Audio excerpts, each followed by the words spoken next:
please. That face the camera. The camera is too close. You are blocking us. Yes.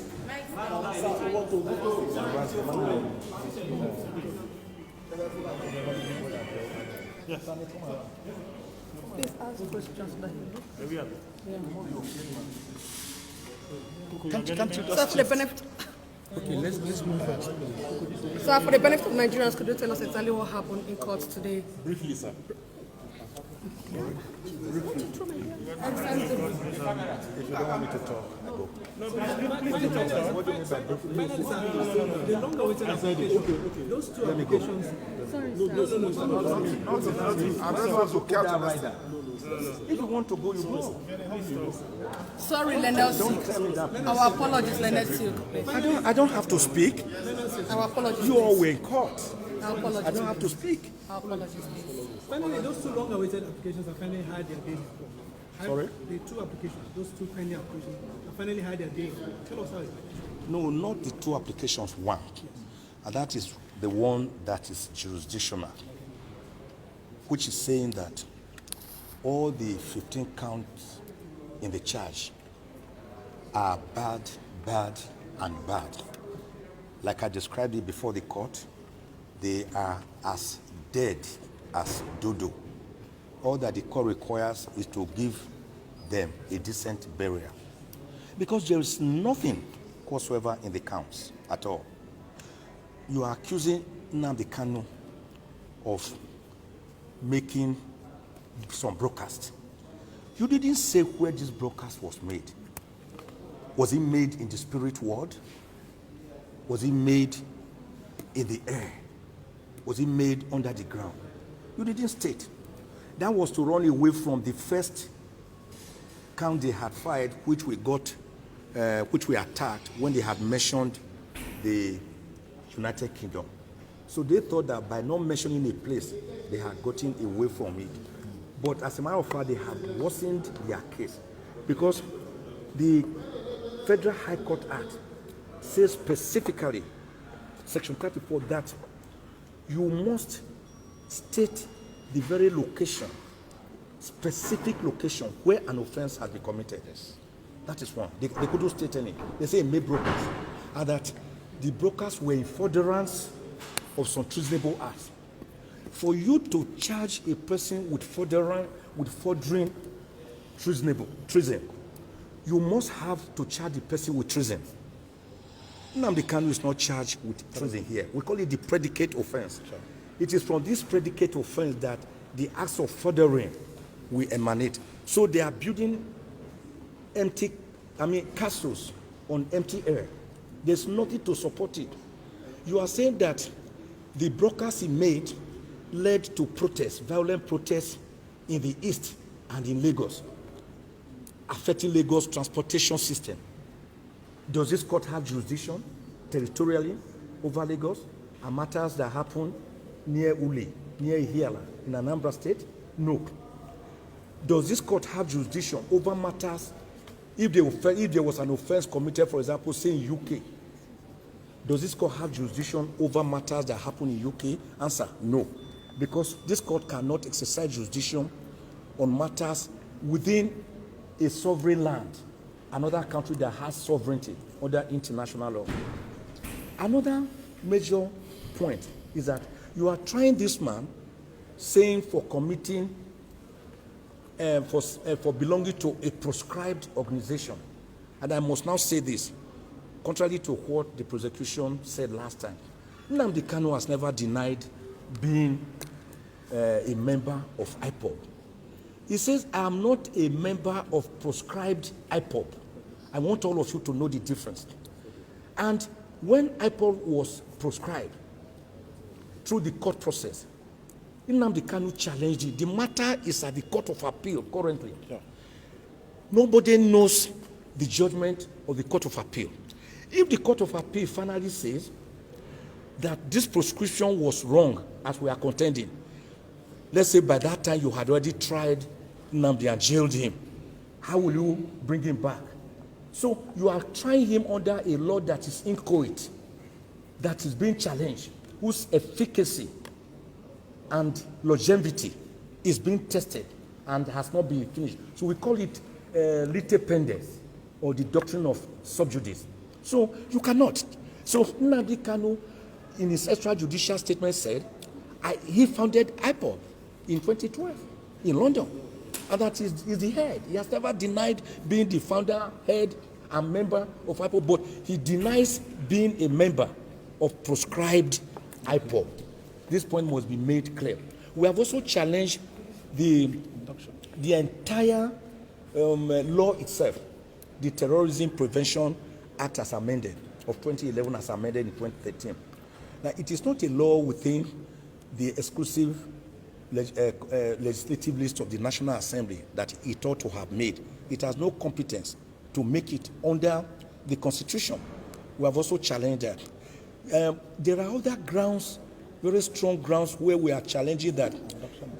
For example, you brought this man, you abducted him by force, you tortured him, you captured him like a common criminal in Kenya. A British citizen who had gone to Kenya voluntarily, you captured him, you abducted him, and you rendered him to Nigeria by force without going through any extradition process. And all the laws governing this matter, like Article 12, sub 4, Article 34 of the African Charter on Human and People's Rights, like sections 4 to 6 of the terrorism and other acts within the Commonwealth jurisdiction, and even Part 5A of the guidelines issued pursuant to the African Charter on Human and People's Rights, say that before you can try a person for an offense, you have to show that the person was rendered freely and voluntarily, lawfully, to your country from the country where he was, maybe as a fugitive or as a visitor. But Nnamdi Kanu was captured in Kenya and brought here extrajudicially to Nigeria to face trial. That cannot make any count based on that to stand. It is like saying that you can destroy a person ahead so as to have the chance to try the person. So we raised some very fundamental steps. And in any case, in any event, the entire 34 grounds that we fight, the entire affidavit and a better affidavit, including points of law, they could never deny any of them. They just did what you call general denial by saying the prosecution denies the affirmance in your affidavit. What are you saying to it? What did they say to the fact that Nnamdi Kanu was extrajudicially rendered and renditioned to Nigeria? They don't have a word. What do they say to the fact that this case is on appeal and you cannot charge a person on a law that is still inchoate? They have nothing to say. What do they say when we said that this court has no jurisdiction? Because you have not said that the law was breached here. You are saying it was breached in another country and it had ricocheting effects here. Where is the predicate offense, which is terrorism, which you did not charge him for? They have nothing to say. So everything they have here is hollow, hollow, and hollow. And that is why we are telling the court to strike out the 15-count charge, discharge and acquit Nnamdi Kanu, let him breathe the fresh air of Nigeria, and let him go home a free man. So a quick one, you brought the issue about his glasses up in court that they're scared he may go blind. Could you give us an insight into? Yes, and also the clothes. Yes, in 2015. In 2015, when the trial first started, Nnamdi Kanu's glasses were seized, and they are still with the DSS. Till date, he has no glasses. So when he now ran abroad for his jail life, when the military invaded his home at Afaraoku, Ibeko, Umuahia in Abia State on the 14th of September 2017, he escaped by the whiskers of his hair. True, he was just lucky. Don't forget that on that day, 28 unarmed civilians, innocent civilians, were gruesomely murdered. So he escaped. And that's the person you are saying jumped bail. what you jump bail when instead of coming to court for trial, you voluntarily escape. But when you escape, when you run away from death, that cannot be jumping bail. Nnamdi Kanu would have died. So when he now went to London, where he's also a British citizen, he had another glass, which again was seized from him and broken when he was captured in Kenya like a common criminal and forcefully renditioned to Nigeria. So today he has no glasses to use. So the court now has ordered the DSS to ensure that he gets his glasses.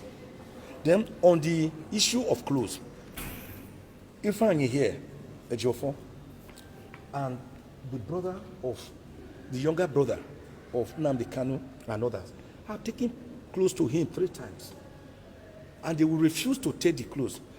It's today we are hearing for the first time that the reason is that one of the clothes had the motif of a lion. That is a lion. We all know this. Ishago, this Igbo clothes. I have some of them. Some have elephant, lion, tiger, giraffe. Some have cock. Some have antelope. So it wasn't meant to intimidate the court or to make any point. So we are hearing today that they won't want that kind of cloth. And the court has made it clear that it is better, instead of wearing a cloth that has that motif, he should wear plain clothes.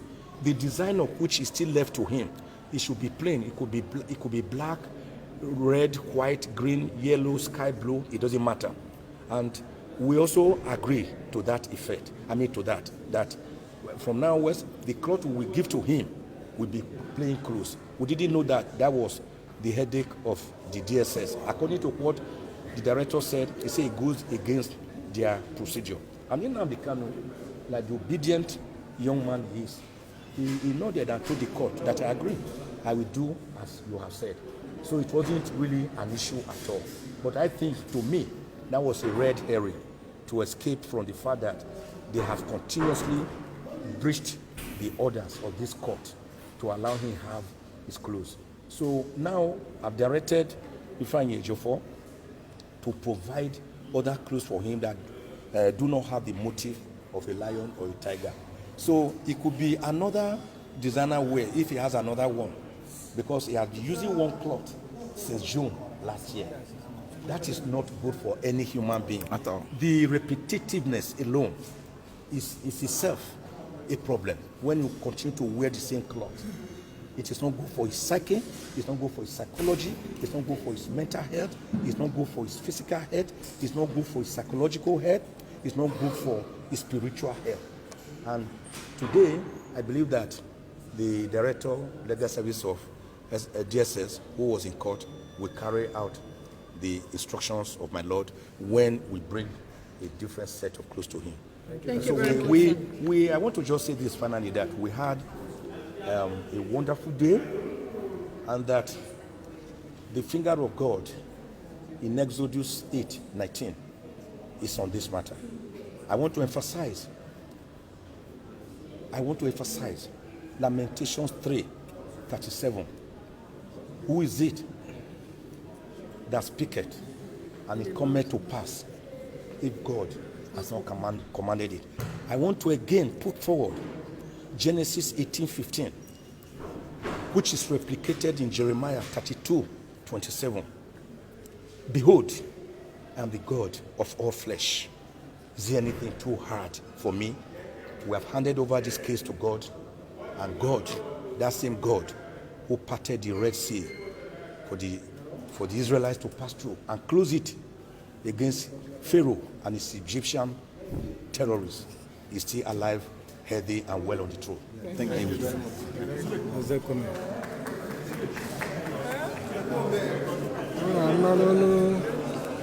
Ndị ọkaiwu Nnamdi Kanu ebe ha kwuru maka ikpe si wee gaa n'ụlọ ikpe tata, onye isi ụlọ ikpe eyiara n'ikpe ahụ maka ọ gazie na Eprel, ụbọchị 8 na Eprel, ebe a ga-ekpebizi ma ga-aga n'iru kpee ikpe a ka ya tupu ya n'iru. Ma dịka ọ dị ugbu a, ụlọ gara na BBC News Igbo echi maka ihe niile si gaa na ikpe tata. gaa na bbcigbo.com ugbu a ị ga-afụ ma onyonyo ma foto niile ihe niile gbanyere ụlọikpe tata maka o si aga n'iru tata na-ekene unu maka isonyere anyị ka nakwa n'iru ka na-echekwa ịma ma anyị ga n'olu ọkaiwu Ejiofọ ka ọ gwa anyị okwu gbasara ka ikpeazụ ka obi ya dị nke ikpeazụ gaa tata. Ndewo.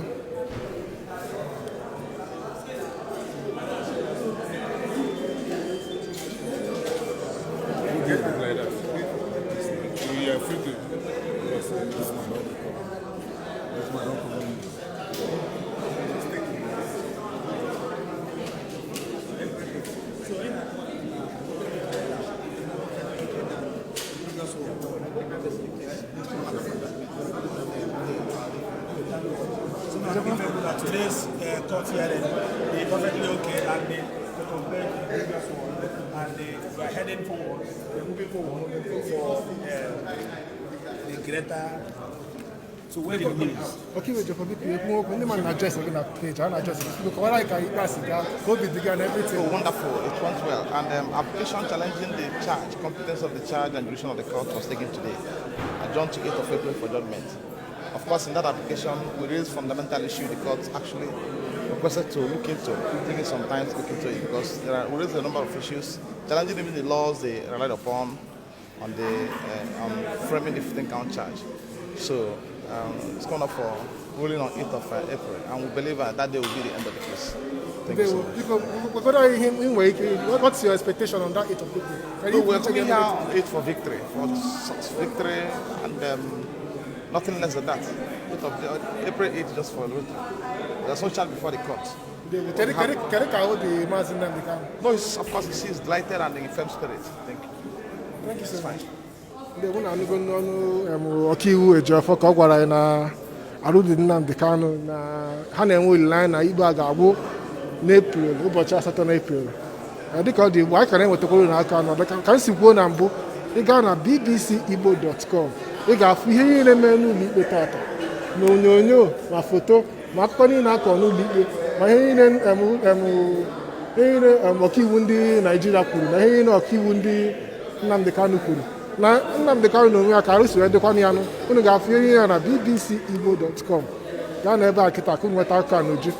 Anyị ga-apịnye ebe anyị ka nakwa n'iro na-ewetara unu ka o si aga, enwekwa ka akụkọ si gbanwekwa anyị ga-ewetakwara unu na ka o si aga. Ndewonu.